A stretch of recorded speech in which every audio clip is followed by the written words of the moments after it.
열왕기하 2장 1절부터 6절까지 말씀으로 내가 당신을 떠나지 아니하겠나이다 제목으로 오늘 하나님 말씀을 받겠습니다. 이 도제 교육이라는 것이 있습니다. 도제 교육, 이게 뭐냐면 스승과 제자의 1대1 교육을 도제 교육이라고 부릅니다. 이 도제 교육의 시작이 어디냐면 유럽 중세 도시의 상인이나 수공업자의 동업조합이 있는데 그 길드라고 합니다. 이 길드 내부에서 후계자를 양성하죠. 기술을 가진 사람의 후계자를 양성하기 위한 어떤 그런 목적으로 기술적 훈련의 실시와 더불어서 동업자 간의 경제적 독점을 목적으로 해서 설립된 제도가 길드 제도고 도제 교육입니다. 이러한 동업조합에서는 상점 주인이나 이 독립된 장인으로 성장하기까지 도제에서 출발해서 직인의 단계를 거쳐서 장인으로 승격되는 3단계를 밟게 되었습니다. 이제 그 스승에게 허드렛 일부터 배우면서 기술을 하나하나 익혀서 결국에는 그 같은 조합 안에 같은 업을 하는 사람으로 세워지게 되는 거죠. 도제란 이런 과정의 첫 단계인데 그 기간은 직종에 따라서는 좀 일정하지 않습니다. 뭐 도제 교육해가지고 우리나라의 교육은 공교육은 초등학교 6년, 중학교 3년, 고등학교 3년 이렇게 기간이 정해져 있는데 도제 교육에는 기간이 정해지지 않은 거예요. 스승이 제자의 실력을 보면서 이쯤 하면 되었다라고 할 때까지 계속해야 되는 겁니다. 1년이 될 수도 있고 그것이 뭐 3년, 5년 기간이 길어질 수도 있는 겁니다. 따라서 이 연기계약에 따라서 주인집에서 숙식하면서 직업상 필요한 인격적 교육과 기능의 습득에 종사했습니다. 스승한테서 먹고 배우면서 먹고 자면서 스승의 기술을 배우는 거예요. 기술만 배우는 것이 아니라 인격도 같이 배우는 거죠. 그래서 정해진 수습 기간이 끝낸 직인은 제작품을 제출합니다. 이제 스승이 이제 한번 만들어 봐라.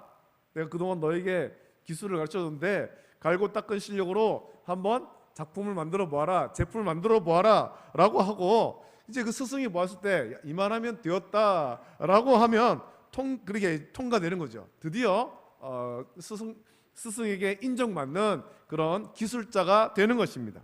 그러면 중세 유럽에서는 그렇게 인정된 사람이 이제 그 기술자로서 상인으로서 그 조합 안에서 같이 일을 할 수 있는, 같이 상업할 수 있는 사람으로 인정되는 거예요. 이런 제자는 스승이 가진 지식과 기술을 배우기 위해서 이 도제 교육식에서는 아주 허드렛 일부터 시작합니다. 허드렛 일부터 뭐 쓸고 닦는 청소에서부터 스승이 목마르다 하면 물 한 컵 갖다 드리는 것부터 뭐 여러 가지 온갖 잡일들을 하죠. 스승은 제자를 사랑하고 아낄수록 아주 혹독하게 가르칩니다. 그리고 그렇게 혹독하게 가르치다 보면 너무 힘들어서 중간에 난 너무 힘들다, 난 도저히 못 견디겠다, 이렇게 힘들어서 나는 배울 수가 없다 하고 떠나는 제자도 있습니다. 도망가는 제자도 있다라는 거예요. 하지만 힘들다고 중간에 포기하고 돌아가면 그때까지 익힌 기술로 어느 정도 스승의 흉내를 낼 수는 있겠습니다만 스승과 같은 수준에 이를 수 없습니다. 스승과 같거나 스승을 뛰어넘는 수준에 이르려면 부지런히 스승을 따라다녀야 되는 거예요.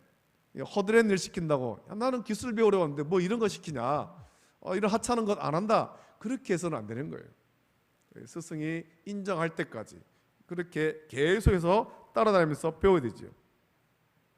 하나님의 일을 할 때 하나님께서 친히 하나님 마음에 합한 사람을 택하여 세우기도 하십니다.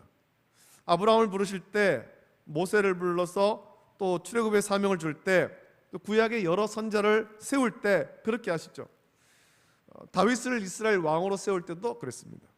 하지만 이 처음 사역자를 부를 때는 그렇게 하실 수 있지만 그렇게 세움받은 사람도 자세하게 살펴보면 이들이 어디서 갑자기 하늘에서 뚝 떨어지듯이 그렇게 하나님의 사람으로 세워지는 것은 아닙니다. 성경을 자세히 살펴보면 그들의 부모에게 하나님에 대해서 듣고 배워서 그들의 삶을 통해서 하나님의 마음을 배우는 거예요. 하나님의 일꾼으로 쓰임받을 준비가 되어 있다라는 것을 우리는 발견합니다. 그렇게 준비된 사람이 일꾼으로 쓰는 거죠. 모세를 보면 알 수 있습니다. 모세가 뭐 뜬금없이 출애굽의 사명자로 세워진 건 아닙니다. 애굽의 바로가 히브리인 남자 아기를 죽이라고 할 때 그의 레위인 부모는 모세를 사랑해서 갈대 상자에 넣어서 이 모세의 생명을 보존하게 합니다. 그리고 하나님은 모세의 친어머니 요게벳이 모세의 유모가 되게 하시고, 요게벳은 모세를 품에 안고 키우면서 하나님의 사람으로 자라게 하는 거예요. 이게 하나님의 섭리죠. 하나님은 이렇게 일꾼을 택하여 자라게 하시고 훈련하여서 위대한 일꾼이 되게 하시는 거예요. 하나님 마음에 합한 사람이었던 다윗도 그냥 갑자기 뜬금없이 나타난 것이 아닙니다. 그가 목동으로 자기 아버지의 양을 치면서 목자의 심정을 배우고 그것을 통해서 하나님의 마음을 배우는 거지. 배우는 거야. 오늘 본문에도 엘리야의 후계인 엘리사를 소개합니다. 엘리야와 엘리사, 이 두 사람과의 관계를 어떤 일이 있었던가 하는 것을 소개하는데요. 열왕기상 19장 16절 17절 말씀 보면 엘리야의 후계자를 세우죠. 거기 말씀이 이렇게 나옵니다. 너는 또 님시의 아들 예후에게 기름을 부어 이스라엘의 왕이 되게 하고, 또 아벨 무홀라 사밧의 아들 엘리사에게 기름을 부어 너를 대신하여 선지자가 되게 하라. 하사엘의 칼을 피하는 자를 예후가 죽일 것이요 예후의 칼을 피하는 자를 엘리사가 죽이리라 라고 말씀합니다. 이 말씀에서 하나님은 이 오랜 사역에 지쳐있던 이 엘리야에게 후계자를 세우게 하십니다. 하나님께서 세우라고 하신 그 엘리야의 후계자, 선지자의 후계자, 하나님의 사람으로 쓰임받을 사람, 그 사람이 바로 엘리사입니다. 엘리야는 하나님 말씀대로 엘리사를 불러서 그의 제자로 삼았습니다. 엘리야가 엘리사를 어떻게 가르치고 훈련하였는가 하는 것은 성경에 나오지 않습니다. 그러나 오늘 말씀 보면 엘리야가 엘리사를 잘 가르쳤기에 엘리사가 이후에 나옵니다만 그 엘리야의 갑절의 영감을 얻기까지 엘리야를 따르지 않고 따랐다라는 것을 우리는 알 수가 있습니다. 오늘 말씀 보면 엘리야는 자기가 하나님께 부름받아서 사역을 마치고 떠날 날이 가깝다라는 것을 알았습니다. 그래서 자기 옆에서 자기를 따르고 배우는 엘리사를 3번이나 떼어놓으려는 거예요. 첫 번째는 2절에서 말하기를 너는 여기 머물라 여호와께서 나를 베델로 보내시느니라 라고 말하죠. 지금 엘리야와 엘리사는 길갈에 있습니다. 엘리야는 엘리사를 길갈에 머물게 하고 홀로 베델로 가려고 하는 거예요. 하지만 엘리사는 스승의 말을 듣지 않습니다. 두 번째는 베델에 이르러서 엘리야가 하나님이 자기를 여리고로 보내신다라고 하면서 엘리사를 베델에 머물라고 하는 거예요. 하지만 엘리사는 또 말을 듣지 않고 따라가죠. 세 번째는 여리고에 이르러서 엘리야가 하나님이 자기를 요단으로 보내신다라고 하면서 엘리사는 여리고에 머물라고 합니다. 하지만 엘리사는 또 스승의 말을 듣지 않고 끝까지 따라가겠다라고 합니다. 그리고 이 베델과 여리고에서 선지자의 제자들이 나와서 하나님이 엘리야를 데려갈 것이다 라고 엘리사에게 말하죠. 여러분 3번이나 스승이 따라오지 말고 머물러 있으라 라고 하면 참 계속 따라가기가 사실은 쉽지가 않습니다. 여러분이 누구에게 간절히 부탁했을 때, 어떤 부탁할 일이 있어서 간절히 부탁할 때 3번이나 거절한다면 그럼에도 그 사람한테 다시 가서 부탁하겠습니까? 한두 번 거절당해도 체면을 무릅쓰고 부탁할 수 있지만 3번, 4번 그렇게 거절당하면 다시 부탁할 마음을 품지 못할 거예요. 3번까지도 아니라 한 번만 거절당해도 우리는 마음에 상처를 받습니다. 내가 정말 어렵게 부탁했는데 거절당했다. 마음에 상처받죠. 다시 부탁할 그런 용기가 안 나는 거예요. 그러나 3번이나 거절당하고 마음에 상처를 입었다 하더라도 여러분이 부탁할 사람이 그 사람밖에 없다면 여러분 어떻게 하겠습니까? 마음에 상처를 입었다 하더라도 부탁할 사람이 그 사람밖에 없다면 또 가야 되는 거예요. 또 여러분이 어려움을 겪는데 이 문제를 해결할 사람이 한 사람밖에 없다면 거절을 두려워하고 포기하겠습니까? 아니면 살기 위해서 거절당할 두려움이 있지만 그래도 포기하지 않고 계속해서 찾아가서 부탁하겠습니까? 살려면 거절당할 것을 두려워하지 말고 마음에 상처받을 것을 두려워하지 말고 그렇게 부탁해야 됩니다. 그래야 살 수 있는 거예요. 여러분, 우리가 믿음 생활할 때 평안히 해서는 안 됩니다. 아주 혹독하게 훈련해야 됩니다. 포기하고 싶어질 정도로 어려움을 겪기도 하고 마음에 상처받기도 합니다. 우리에게 온갖 환난과 핍박, 고난이 닥칠 때 이것이 두려워서 포기한다면 우리 믿음은 자라지 않습니다. 그럴 때일수록 우리는 주님을 더 찾고 간구해야 되는 거죠. 사실 이 엘리야가 엘리사에게 이렇게 베델에 머물러 있어라, 여리고에 머물러 있어라, 이렇게 하는 것은 그냥 거기에 머물러 있어라는 것이 아니라 엘리야가 엘리사를 지금 시험하고 있는 거지. 엘리사가 하나님의 사람으로 온전하게 세워줄 수 있도록 시험하고 있는 겁니다. 테스트죠, 테스트. 이런 테스트, 아주 혹독한 테스트를 받은 사람이 있습니다. 아브라함이 그런 혹독한 테스트를 받았죠. 하나님께서 아브람을 시험하실 때, 아직 아브라함으로 이름 바뀌지 않았을 때, 아브람을 시험하실 때 이 100세에 얻은 그의 사랑하는 아들을 모리아 땅에 지시하는 곳으로 가서 번제로 바쳐라 하나님께서 명령하셨습니다. 이 시험은 아브라함에게 일생일대의 시험이죠. 무엇보다 귀한 아들 아닙니까? 하나님께서 약속으로 주신 아들, 그것도 참 오랫동안 자녀가 없다가 100세에, 그냥 노년에 100세에 얻은 귀한 아들, 아들이 둘, 셋 있는 것도 아니고 유일한 독자인데 이 100세에 얻은 귀한 아들인데 이 아들을 번제로 바치라는 거예요. 여러분이 이런 테스트를 받는다면 어떻게 하겠습니까? 이 말도 안 되는 명령이지만 아브람은 하나님 명령에 순종했습니다. 모리아 땅에 지시한 산으로 가서 제단을 쌓고 나무를 벌려놓고 이삭을 잡아 번제로 바치려고 칼을 들어 내칠 때 하나님은 아브라함을 급히 부르셨고 시험에 통과했다고 아브라함의 믿음을 인정해 주시는 거예요. 이제야 내가 나를 인정하는 줄 안다. 이제야 네가 나를 온전히 믿는 줄, 온전히 신뢰하는 줄 알겠다. 하나님께서 인정하시는 거예요. 이 테스트가 이 말도 안 되는 명령이라고 포기한다면, 어떻게 하나님께서 이런 명령을 내릴 수 있는가? 나 이스마엘로 내 자녀 삼는다고 했는데 이스마엘 안 된다 하고는 약속으로 아들을 100세에 주셔놓고는 이 아들을 또 번제로 바치라고 어떻게는 말도 안 되는 명령할 수 있는가? 그래서 포기한다면 아브라함은 아브라함이 될 수 없고 믿음의 조상이 될 수도 없었을 것입니다. 엘리사에게 준 시험은 엘리야가 자꾸 떼어놓으려는 거예요. 머물러 있으라는 거죠. 따라오지 말고 여기 있어라. 따라오지 말고 여기 있어라. 하나님이 나를 베델로 보내시고 여리고로 보내고 요단으로 보내신다. 너 따라오지 말고 여기 있어라는 거예요. 따라오지 말고 여기 있어라. 너는 여기 머물러 있으라고 3번이나 말했고, 또 베델과 여리고에 있는 선지자의 제자들이 하나님께서 엘리야를 데려갈 것이라고, 엘리사가 끝까지 엘리야를 따라가도 결국 엘리야는 떠날 것이다 라고 말합니다. 하지만 엘리사는 포기하지 않는 거예요. 그는 맹세하면서 따라갑니다. 당신의 영혼이 살아있음을 두고 맹세하노니 내가 당신을 떠나지 아니하겠나이다. 여호와께서 살아계신과 당신의 영혼이 살아있음을 두고 맹세하노니 내가 당신을 떠나지 아니하겠나이다. 여호와께서 살아계신과 당신의 영혼이 살아있음을 두고 맹세하노니 내가 당신을 떠나지 아니하겠나이다 라고 3번이나 맹세하며 따라갑니다. 이 엘리사의 맹세를 보십시오.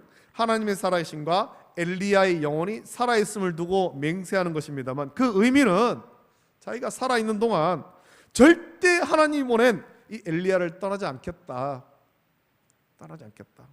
그런 맹세입니다. 그의 앞길에 죽음과 같은 고통이 기다린다 하더라도 엘리야를 떠나지 않겠다라는 맹세입니다. 그 가는 길이 아무리 멀고 아무리 험해도, 내가 아무리 피곤해도 나는 여기 머물러 있지 않고 엘리야를 따라가겠습니다. 당신을 떠나지 않겠습니다 라는 맹세죠. 엘리야가 아무리 엘리사를 떼어놓으려고 해도 엘리사는 엘리야를 떠나지 않습니다. 이런 결단과 헌신이 결국 엘리야의 영감이 갑절이나 엘리사에게 임하는 것으로 나타나게 된 것입니다. 여러분, 우리가 믿음 생활할 때 이런 결단과 헌신이 있어야 됩니다. 우리의 앞길에 죽음과 같은 환난과 핍박, 고난과 역경이 있더라도 두려워하지 말고 우리 하나님이 살아계신과 우리와 함께 하시는 믿고 순종해야 되는 거예요. 그 길을 따라가야 됩니다. 우리 앞에 아무리 험한 길이 놓여 있어도 주님만을 바라보고 따라가야 되는 것입니다. 그러면 우리도 갑절의 영감받아서 하나님이 사용하는 충성스러운 일꾼이 될 수 있다는 겁니다. 하나님 나라에 귀하게 쓰임받는 요긴하게 사용되는 일꾼이 될 수 있다는 거죠. 여러분, 지난 몇 년의 교회 통계를 보면 코로나가 시작하면서 아주 급격하게 많은 사람이 교회를 떠나갔습니다. 코로나가 시작하고 많은 사람이 온라인 예배를 핑계로 교회에 나오지 않았습니다. 이유는 코로나 때문에 대면 예배 드릴 수 없어서 온라인 예배 드린다라고 합니다만, 그들의 마음을 잘 살펴보면 코로나라고 하는 고난을 겪으며 당시 사회의 분위기와 또 신천지 때문에 교회와 성도까지 핍박받는 상황이었죠. 그래서 직장에서는 성도에게 교회 가지 말 것을 강요하다시피 했고 불이익을 주겠다라고까지 했습니다. 이런 고난을 두려워하며 교회에 나오지 않는 사람이 많았습니다. 그리고 그들 중에는 아직도 교회로 돌아오지 않는 사람들이 있다는 겁니다. 이미 우리 사회는 그런 어떤 모임 제한 이런 것들이 다 해제되었는데도 불구하고 교회로 돌아오지 않습니다. 그들은 그들 앞에 놓였던 그런 걸림돌과 같은 이런 코로나 상황 가운데 그런 약간의 환난과 핍박, 이걸 견디지 못하고 떠나간 거예요. 결국 그들은 믿음을 잃게 되는 거죠. 안타깝지만 믿음을 잃게 되는 거예요. 우리가 주님 앞에 서는 그날까지 우리 앞에는, 우리 인생에는 크고 작은 환난과 핍박이 끊임없이 이어질 겁니다. 때로는 믿지 않는 가족으로 인해서, 때로는 같이 일하는 사람들 가운데, 때로는 어떤 사회 분위기 가운데 우리에게 크고 작은 환난과 핍박이 끊임없이 있다는 겁니다. 그리고 그런 환난과 핍박을 받으며 때로 믿음이 흔들릴 때도 있다는 거예요. 야, 너무 힘들다. 너무 힘들다. 그런 환난과 핍박이 있을 때 여러분, 우리가 해야 될 일이 있습니다. 그것은 우리를 온전하게 하시는 예수님만 바라보는 거예요. 우리 앞에 놓여 있는 환경이, 그런 환난과 핍박이 거세고 힘들지만 그럴 때 믿음의 주요 또 온전케 하시는 예수님을 바라봐야 되죠. 히브리서 12장 2절 말씀이 이렇게 말하죠. 믿음의 주요 또 온전하게 하시는 이 예수를 바라보자. 그는 그 앞에 있는 기쁨을 위하여 십자가를 참으사 부끄러움을 개의치 아니하시더니 하나님 보좌 우편에 앉으셨느니라 라고 말씀합니다.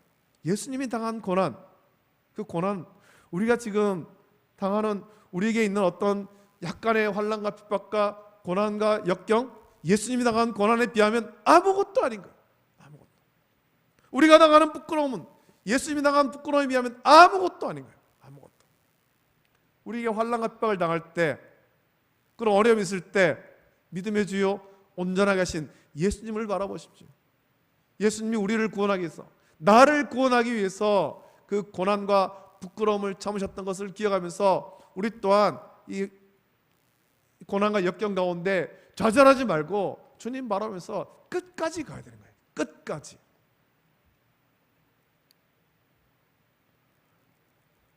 끝까지 주님만 바라보고 나갈 때 우리는 이 테스트를 통과할 수 있고 또 능력을 받아서 하나님 나라를 위해서 귀하게 쓰임받는 충성스러운 일꾼이 될 수 있습니다. 우리 주님만 바라보며 절대 주님을 떠나지 않고 믿음에서 떠나지 않겠다. 어떤 환난과 핍박, 어떤 죽음의 위협이 와도 주님을 떠나지 않겠다라는 굳은 결단을 하고 성령을 의지하여서 믿음을 지키고 하나님께 칭찬받는 충성된 일꾼으로 세워지는 우리 모든 성도가 다 되기를 예수님의 이름으로 축복합니다. 아멘. 기도하겠습니다. 걸어가신 아버지 하나님, 사랑과 은혜를 감사합니다. 우리에게 이 귀한 말씀을 주시며 또 이 말씀을 묵상케 하심을 감사합니다. 아버지 하나님, 엘리사가 하나님께 부름받은 이후에 그 엘리야를 따라가는데 엘리야가 하나님께 부름받아 떠날 것을 알지만 그럼에도 포기하지 아니하고 끝까지 따라갔습니다. 엘리야가 머물러 있으라고 3번이나 테스트했지만 머물러 있지 않고 끝까지 엘리야를 따라갔기에 마침내 엘리야의 갑절에 영감받아서 능력의 사람으로 세워질 수 있었습니다.